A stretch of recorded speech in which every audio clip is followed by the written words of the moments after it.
I have some issues with some of these contracts where I feel like we were at pivotal moments in history and we may have abandoned some of the direction we were taking.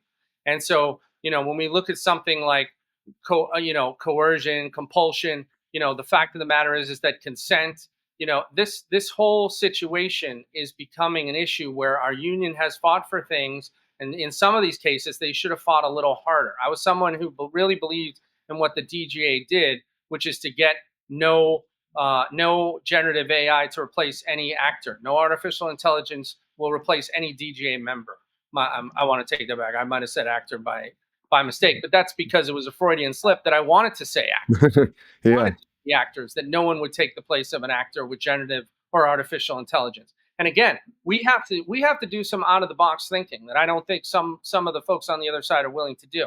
I believe that background performers, if they're scanned, how many background performers? I'm sure you talk to a lot of people. I talk to a lot of people. There's a lot of people that were scanned for artificial intelligence, and they were not told, and they were scanned against their will, in essence, because they weren't informed consent. They were not informed that they were going to be scanned and used in a project the way that they may have used them now. And so for that, we need to really start looking at some ways to make our members money. Again, all revenue streams should be on the table. Background maybe should be able to get some royalties and residuals if they're scanned on set, because that'd be great. Right. No, and that's been a big worry for me and a lot of people. Right. And the peer pressure of being on that set and saying, no, I'm not going to do it. Right. Yeah. You get this situation where you got some production assistant, some 19-year-old or whatever who just got the job, and he comes over and he says, we got to scan everybody. And you're in your mind, you're like, well, I don't want to be scanned. But then you're like, you say, no, they're going to send me home. I'm not going to make any money. So, and then they're not going to bring me back, And that's when you need your union the most, right? Yeah.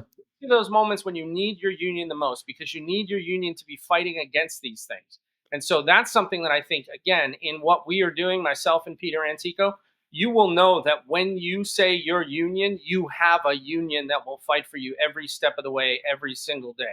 And I think that that's something that a lot of members right now are losing a little faith in, that whether they call the union and they say, well, I just got some away message, or they email someone and they're on vacation. I